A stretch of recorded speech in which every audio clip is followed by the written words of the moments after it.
My fiancée sent a breakup text at midnight, but came to our house at 6 a.m. with a shocking confession. When the message came in, I thought I was hallucinating. "I'm so sorry. I can't do this. We're done." That was it. No explanation. No warning. Nothing. It was 12:03 a.m. I stared at the glowing screen, the text sitting there like it had just broken something permanent inside me. I blinked, reread it, and for a second thought maybe she'd sent it to the wrong person. But my name was right there above it, like a tombstone. Emma wasn't the type to joke like that, and she definitely wasn't the type to just vanish into silence. I called her. Once, twice, 5 times. Straight to voicemail. I texted back, "Emma, what are you talking about? Call me right now. Please. This isn't funny. Emma, please." No response. By 12:30, I was pacing the living room like a ghost. The wedding was 6 weeks away. Her dress had already been picked. My mom had just put down the deposit on the rehearsal dinner. And 3 days ago, we'd been arguing over what song we wanted for our first dance. She wanted something acoustic and stripped down, and I wanted a jazz cover. This wasn't real. It couldn't be. I opened our last conversation from earlier that evening. She'd sent me a picture of a centerpiece she wanted for the wedding tables. I told her it looked like it belonged in a funeral home. She laughed. I said I was joking. She replied with, "I love you." That was at 8:42 p.m. Now at 12:03 a.m. I was single. Somehow, I tried calling her best friend, Kara. No answer. I called Emma's mom, even though it felt inappropriate. Nothing. Straight to voicemail. I didn't sleep. Just sat there on the couch with my phone in hand, every second stretching out like rubber bands about to snap. I ran through everything. Had I missed something? Had she been unhappy and I was too blind to notice? Was there someone else? Did I do something wrong? At 3 a.m., I left her a voicemail. "Emma, please. Just tell me what's happening. I don't even care why anymore. I just need to hear your voice. Please don't shut up like this." My voice cracked when I said her name. By 5 a.m., I started to give up. I told myself maybe she just panicked. Maybe she'd had a breakdown. Maybe I really did miss something. Maybe it was my fault. I was about to go lie down when I heard the doorbell. It was 6:12 a.m. I thought I was dreaming when I looked through the peephole and saw her. She looked like a different person. Pale, no makeup, wearing an oversized hoodie and leggings. Hair messy, eyes swollen and red like she hadn't slept in a week. She held her phone in one hand and a crumpled tissue in the other. I opened the door and just stared. She whispered, "Can I come in?" I didn't say anything. I just stepped aside. She walked in like she was walking into a courtroom to testify. We stood there in silence for a moment before she turned around and looked at me. I did it because I wanted to. I opened my mouth, but nothing came out. "I sent it because I had to," she said, voice shaking. "You had to?" I repeated, finally finding my voice. "What the hell is going on?" She took a deep breath, sat up and stared at the floor. "You're not going to believe me. You're going to think I'm insane. But I need you to listen. All of it. And then, after that, if you never want to see me again, I'll go." I promise. I sat across from her, still trying to process the fact that she was here. That she hadn't disappeared. That she wasn't gone. She pulled her phone out, unlocked it, and showed me the screen. There were messages, a lot of them, from a contact named Jay. "I didn't want to involve you," she whispered. "I thought I could protect you by ending it like that. But when I hit send, I felt like I knew I couldn't leave it like that." "Who's Jay?" I asked, already dreading the answer. She swallowed. "Jason." My stomach dropped. That name hadn't come up in years. He was the ex. The one she never talked about. The one I knew only through half-muttered stories about someone toxic from her early 20s. "He found something," she said. "Something from back then, and he's threatening to leak it. Unless I do exactly what he says." "What kind of something?" She closed her eyes. "A video. Of me. In college. With him. It's bad. Not just because of what's on it, but because I didn't know he filmed it." I felt bile rise in my throat. "I'm so sorry," she whispered, staring at her knees. "He says if I don't break it off with you, he's going to send it to the school board where I teach. And he has something else. Bank statements. About my mom. From years ago. It could ruin her retirement. It could ruin everything." I stood up, too angry, too confused to stay still. "To disappear? Without telling me anything? I thought it was the only way to keep you safe. If he thinks we're done, maybe he'll..." "You thought hurting me would protect me?" Tears ran down her face. "Yes, and I know that kind of person. But I thought I was saving you." I turned away, my hands shaking. And that was when she said the one thing that made my blood freeze. "There's more," she said. "He didn't just want me to break up with you. He wanted me to make you hate me, to push you so far away you'd never come back." And I said no. I told him I wouldn't lie to you like that. That's when he said he'd come for you next. She looked up at me, eyes. I couldn't let that happen. So I came here. I didn't say anything. I couldn't. My heart was thundering so loud it drowned out the world. I wanted to scream, punch something, cry, hold her, all at once. Instead, I just stood there, staring at the woman I thought I was going to marry, now telling me she was being blackmailed by a man she used to love. "I should have told you sooner," she said. "Oh, how? I thought I could fix it without dragging you in." I sank into the arm. My voice came out rough. "How long has this been going on?" "About 3 months." I blinked. 3 months? She nodded slowly. "He found me on Instagram, made a fake account. At first, I didn't even know what school I taught at. He said he'd been watching me. Why didn't you go to the police?" "I did," she said, her hands twisting in her lap. 2 weeks ago, I filed a report, but they said there wasn't much they could do unless he actually posted something or contacted me directly in a way they could trace. And he's smart. He uses burner numbers, encrypted emails. I even hired a private investigator, but he just vanished again." I buried my face in my hands. She added quietly, "I know how this sounds, but I swear, everything I'm telling you is true." "Why didn't you trust me?" I asked. She didn't answer right away, just looked at me with red-rimmed eyes. "Because I didn't want to ruin you."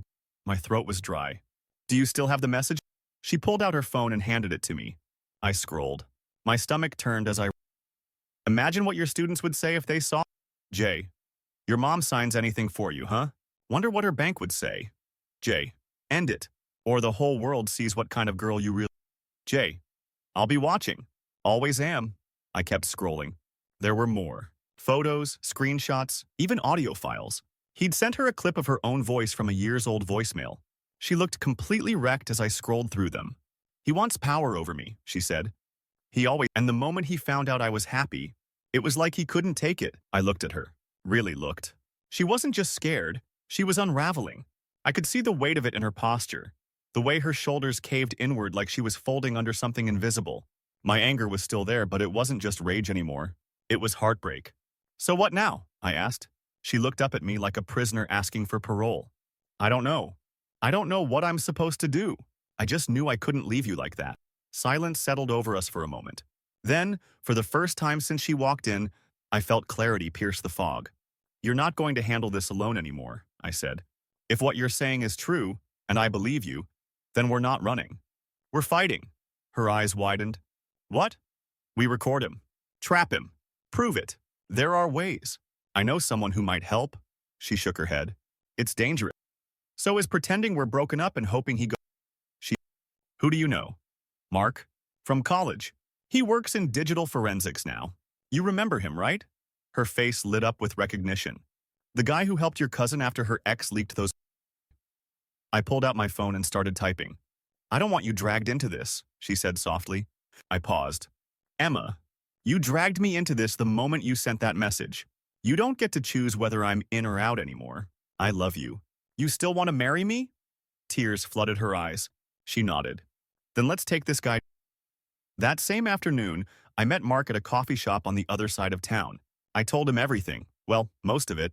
I left out the more personal details, but he understood the urgency. "You need proof," he said. "Video, voice, location, something solid enough for..." "Can you help us set him up?" I asked. He leaned back, thinking.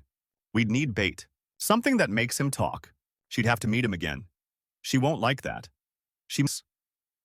Later that night, I told Emma. Her face went pale, but she didn't argue.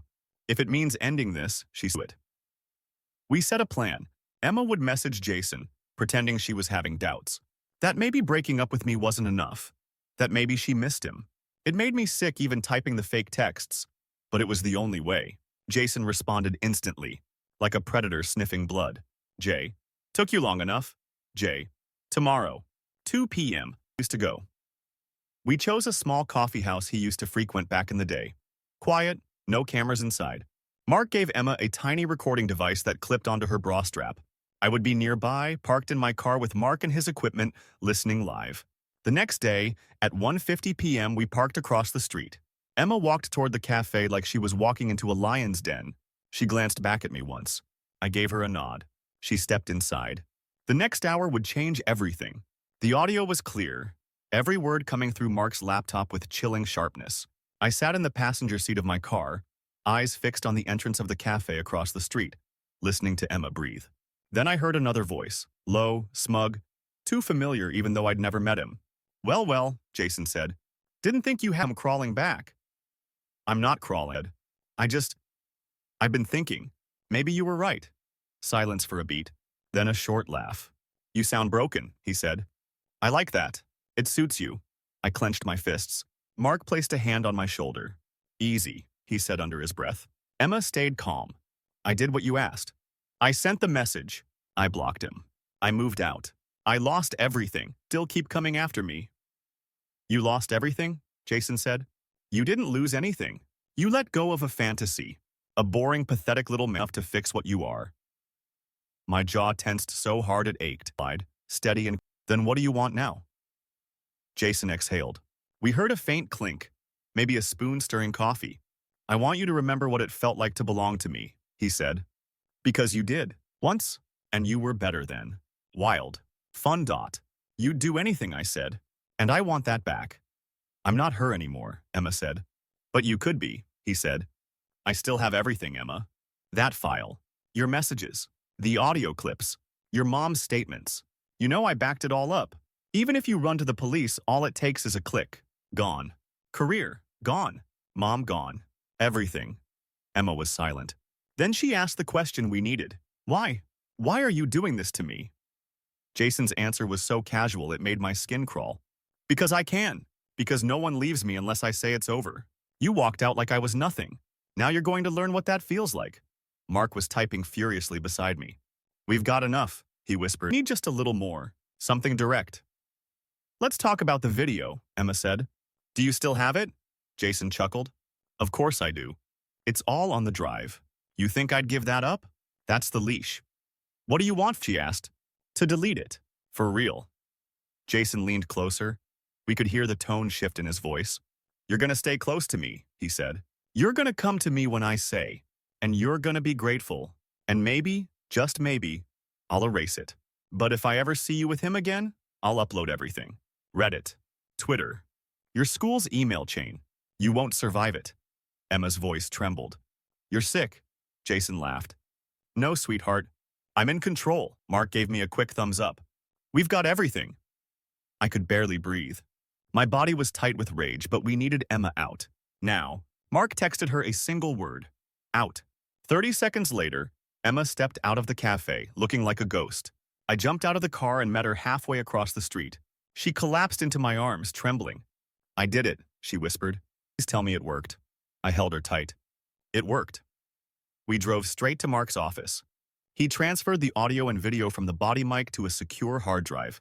Then we made 2 copies, one for the police, one for Emma's lawyer. Mark insisted we keep our names out of it as much as possible. Let them handle the press, he said. The attention he gets, the less chance he has to go nuclear. The police took the evidence seriously. The detective assigned to the case called it one of the clearest instances of coercive digital abuse they'd seen in a while. The threats, the leverage, the manipulation, everything was documented. 2 days later, they arrested Jason. They found his hard drive. They found the video files, the backup folders, and even a spreadsheet he'd kept, listing names of 3 other women he'd threatened in the past. One of them had lost her job. Another had moved across the country and changed her name. Emma wasn't the first. We weren't allowed to contact him, and he wasn't granted bail. The DA moved quickly. The charges were serious: blackmail, illegal surveillance, extortion, and distribution of intimate material without consent. I wanted to feel relief. I wanted to say, it's over. But it didn't feel over. The scars he'd left didn't vanish with the arrest. Emma had nightmares. I'd wake up in the middle of the night and find her sitting on the floor of the bathroom, staring into nothing. Some mornings, she'd cry when she checked her phone, waiting for something awful to appear again. I didn't blame her. We put the wedding on hold. We told our families the truth, or at least a sanitized version, enough that they understood why we needed time. Emma's mom cried when she found out how close they'd come to being exposed, manipulated, used as leverage. For a while, our house was quiet. Too quiet. We went to therapy. Together and separately. We talked, fought, cried, rebuilt, saying one thing that stuck with me. I don't know who I am after all this. And I didn't have an answer. But I was there, every step. Because I meant it when I said I'd fight beside her, even when it hurt. 6 weeks after Jason's arrest, the DA called us. He was taking a plea deal. The plea deal felt like a betrayal at first. Jason wasn't going to trial. He wasn't going to sit in front of a jury while they listened to every disgusting word he said to Emma. He wouldn't have to hear a judge condemn him in a packed courtroom. Instead, he agreed to plead guilty to 3 of the charges in exchange for a reduced sentence and mandatory registration as a sex offender. Emma sat across from the DA during the meeting, silent and stiff. When they asked a statement for the sentencing, she just nodded and said, "I'll send it in writing." On the drive home, she didn't say a word. I didn't push. I just kept my hand on hers, gripping it tighter every time I felt her pull away emotionally. That night, I found her sitting on the balcony alone. The city lights flickered below us, silent and cold. She was wrapped in a blanket, knees pulled to her chest. "He still wins," she whispered. I sat next to her. "No, he doesn't. He doesn't get exposed publicly. He gets to slither away like he always does. He pled guilty, Emma. He'll be registered. He'll never work again in anything that touches the public. His name is in the system." She looked at me. "But everyone thinks I just got cold feet and broke off the engagement. My colleagues don't know the truth. My students don't. My friends still think I snapped." I couldn't argue with that. "He gets a name on a list," she said. "I get the shame." "To rebuild," I said softly. "Without looking over your shoulder. That's not nothing." She leaned into me, and for the first time in days, she cried without holding back. That kind of deep, guttural sob that comes from somewhere beyond words. I held her until she fell asleep in my arms. In the following weeks, we tried to return to something like normal. Emma went back to teaching. Quietly, cautiously. She didn't share much about what had happened, and neither did I. Most people respected the distance. But our relationship had changed. There were moments where I reached for her, and she flew. It wasn't rejection. It was fear. Like part of her still didn't believe she deserved safety. We'd planned a life, a wedding, a future. But we were now living in this strange in-between space. Technically together, emotionally wounded. I started wondering if we'd ever make it to the other side. One evening, I came home late from work and found her sitting at the kitchen table with a shoebox in front of her. Inside were old photos. Us at the lake house, the trip to Rome, the blurry selfie at 2 a.m. with powdered sugar on our faces from that terrible donut place. She looked up at me, eyes damp. "I miss her," she said. "Who?" "The girl I used to be. Before all of this. I used to be loud and impulsive and kind of reckless. I used to believe in fairy tale love and second chances. I didn't flinch every time my phone buzzed. I didn't feel broken." I sat beside her. "You're still her." "No, I'm not. But I'm trying." She hesitated. "I want to try with you. But it's like I'm learning to trust all over again." I nodded. "Then let's start over." She raised an eyebrow. "I'm serious," I said. "Let's go on a first date. You can pretend I'm just some guy who's been in love with you from afar and finally got the guts to..." A smile tugged at the corner of her mouth. "That's ridiculous." We planned it for the following Saturday. I picked her up like it was the first time. She wore that blue dress I always loved, the one she hadn't worn in almost a year. I took her to a small place downtown with live jazz and string lights over the patio. We drank wine, laughed awkwardly, even flirted. For a night, we weren't survivors. We were just 2 people rediscovering something real. At the end of the night, I walked her to the door and said, "I have..." She kissed me. Soft, hesitant, but warm. "I think I want a second date," she whispered. I smiled. Over the next few weeks, things started to shift. Slowly, gently. We went on more first dates. We made new memories. Ones not connected to trauma. But healing isn't linear. Some nights were hard. Some mornings she'd wake up shaking from dreams she didn't remember. Some days, I'd catch her rereading those old texts. Almost like she needed to remind herself it really happened. That it wasn't all in her head. One afternoon, I came home to find her in the middle of the living room with a duffel bag. My heart dropped. "You're leaving?" She shook her head. "I'm going to my mom's for a few days. Alone. I just need to breathe. Be somewhere that doesn't a reminder." I didn't fight it. I just kissed her and said, "When you're ready." She did. 3 days later, "I love you," she said over the phone. "But I can't not yet." The pause on the line felt like it might tear me in two. I'm not saying never, she added quickly. I'm saying I want to be whole when I do. I want to be me, not loved. Tears stung my eyes, but I understood. I'll wait, I said, as long as it takes. I heard her smile through the phone. Like slow burns. Emma didn't come back for nearly 2 weeks. We texted every day, short messages at first, just check-ins, then longer ones. She told me about the sunrises from her childhood bedroom window, how her mom had made her pancakes shaped like stars. She sent me photos of the old neighborhood cat that still wandered onto their porch like it owned the place. Sometimes she asked how I was doing, and I told her the truth. I missed her. That the house felt too quiet. That the smell of her shampoo still lingered on her side of the bed. She didn't say much in return, but I could tell she was slowly coming back to life. Then, one night at around 10:45 p.m., she sent me a message that, "Can I come home?" I always.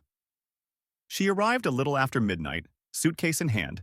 Same hoodie she wore the morning she came back after the breakup text. But something in her posture was different this time. Less like someone carrying the weight of fear, more like someone reclaiming herself. She stepped inside, dropped the bag, and without saying a word, wrapped her arms around me like she was anchoring herself. I missed this. Me too. That night we lay in bed, her head on my chest, my fingers tracing circles on her back. We didn't speak. We didn't need to. When the sun rose, I woke to the smell of coffee. She was in the kitchen, barefoot, humming. It hit me how long it had been since I'd heard her hum. "Big day today," she said as I walked in. "Is it?" I asked, still half asleep. She handed me a cup of coffee and looked me in the eyes. "I want to write my victim impact statement." I blinked. "You're sure?" She nodded. "I want to say it, on the record. I want them to hear what he did to me. I want the court to just a name on a file." We sat down together that afternoon and went through every line of it. She wrote about the fear, the powerlessness, the isolation, the way she almost gave up on herself, the way she tried to protect everyone else by sacrificing herself, with a line that made me stop breathing. "I'm not asking him. I'm asking you to see me." When the sentencing hearing came, we both wore black. She held my hand as we entered the courtroom. Jason was already seated at the defense table, wearing a cheap suit and a blank expression. He didn't look at her once. When Emma stood to read her letter aloud, her voice trembled at first, but then it grew steadier, stronger. She didn't cry. She didn't stutter. She stood like a survivor, like someone reclaiming the narrative he tried to steal. And when she finished, the judge looked at her for a long moment before saying, "Thank you, Miss Carter." That was powerful. Jason was sentenced to 6 years. Not enough, in my opinion, but enough to take him out of the world for a while. Enough that other women would be safe. Enough that he'd wear the consequences for once. After the hearing, Emma and I walked outside into the cold air, and she leaned her head on my shoulder. "Can I tell you something crazy?" she said. "Always. I don't feel angry. I just feel free." We drove home in silence, holding hands over the gear shift like we used to when we first started dating. Things weren't perfect after that. Healing isn't linear. There were still bad days. But something had shifted in her. She started laughing more, singing along to the radio again, putting color back into her wardrobe. And one night, out of nowhere, she walked into the living room with a small box in her hands. I froze. "What's that?" She smiled. "Your turn." Inside was a simple silver band. No diamonds, no engraving, just a quiet, beautiful ring. "I don't want a fancy proposal," she said. "I don't want a spectacle. I just want you to know I'm ready to forget what happened, but to start something new anyway." I slid the ring on her finger, heart pounding. "I've been ready," I whispered. And we kissed like it was the first time all over again. We didn't plan another big wedding. No registries, no rehearsals, no giant venues or coordinated seating charts. This time it was going to be small, real, something that reflected who we were now, not who we'd tried to be before the storm. We chose a quiet spot at the edge of the woods just outside the city, a little clearing with an old gazebo wrapped in vines, where the wind could move through the trees without anyone telling it not to. The guest list was short. Family. A few friends. No photographers or DJs. Just love and breath. After everything, it felt like enough. In the weeks leading up to it, we both worked on ourselves more than on the ceremony. Therapy continued. Emma started teaching an elective art class, something she hadn't done in years. I noticed how her smile no longer looked like it was borrowed from an earlier time. It belonged to her now. To us. One night, a few days before the wedding, we sat on the couch surrounded by old photo albums. Emma held up a picture of us from 3 years ago, before any of this happened. We were at a Halloween party, dressed like characters from a dumb sitcom we both loved. I had marker-drawn eyebrows. She had a cheap blonde wig on crooked. "Do you ever miss them?" she asked. I looked at the photo, then at her. "I think they're still here. They just grew up. I like who we became, even if it hurt getting here." The morning of the wedding, it rained. For a few hours, we thought we'd have to cancel. The chairs were wet, the sky was gray, and guests started texting to ask if we were postponing. Emma just looked at the drizzle and whispered, "Let it be messy. Let it be ours." By the time we arrived at the site, the rain had softened into mist. It hung low over the trees like a blessing. Everything smelled like wet pine and clean air. And there, under the gazebo, with my best friend as our officiant and a dozen people huddled close in the clearing, Emma and I promised each other everything again. Not with fairy tales or perfect lines, but with honesty. With scars still visible, her vows were quiet but fierce. I promise to never run when I'm afraid. I promise to trust that love doesn't vanish just because life gets ugly. And I promise every single day to stay, when it's easy and when it's not. Mine came out with a crack in my voice. I promise to be your safe place. I promise to never treat your and I promise that whatever comes next, we face it side by side. There were no rings exchanged that day. She was already wearing the one she gave me. Instead, we held hands and walked barefoot into the grass after the ceremony, laughing like kids, letting the wet earth soak our souls. It wasn't glamorous, but it was perfect. And for the first time in a long time, it felt like peace wasn't something we were chasing anymore. It was something we'd built, slowly, painfully, but completely. Jason was gone, not just legally, emotionally. He no longer had a grip on her heart. He was a chapter we didn't need to reread, a ghost that had finally stopped haunting the halls of our home. Sometimes I'd still catch her staring out the window, eyes distant. But when I was okay, she'd always turn, smile, and say, "I'm still here." That was the real victory, not the sentence, not the court record, but that she was still here, with me, choosing life, choosing love, choosing herself again. Months later, we hosted a dinner at our house, just friends, records playing in the background, and when one of our friends asked, "So how's married life?" Emma Jane said, "Beautiful, but not because it's perfect, because it's real." There were no fairy tale endings for us, but there was healing. There was growth, there was grace, and most of all, there was love. The kind that survives the fire and still chooses to stay, always.